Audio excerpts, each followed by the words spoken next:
we didn't know he was an elder in any way. And the way in which I met him before I really understood who he was through one of my first images of what it meant to be a professional woman.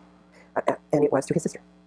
His sister, Aurora Merkin, M-I-R-K-I-N, Aurora Corona Merkin, was married to a Jewish doctor in our little town of Chino. And socially, they were close to my parents. But she was Protestant. She was the first Protestant Mexican woman I had ever met. And then later on I met several others. But she is the one who, probably in high school, my freshman year in high school, she said, I'm going to drive with my boys to San Francisco to see my brother. Do you want to come? And, if you're living on a farm and you're 13, 14 years old and you're invited to go on a road trip, it's like, yeah. So she said, I'll talk to your mother. So they let me go, I think with a little trepidation, but it's a long drive in those days, So we went to a little house not far from the San Francisco airport. That was Bert Corona's house. And at that time, he was import-export business. Mm-hmm.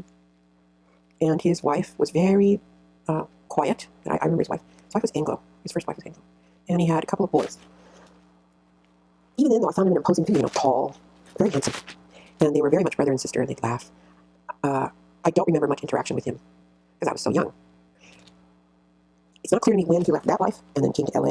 and started working with the labor force and became very large that way, and then started coming to the house with my dad, eating nacho, and their form of organizing was really going through the Catholic Church because they knew that's where community was.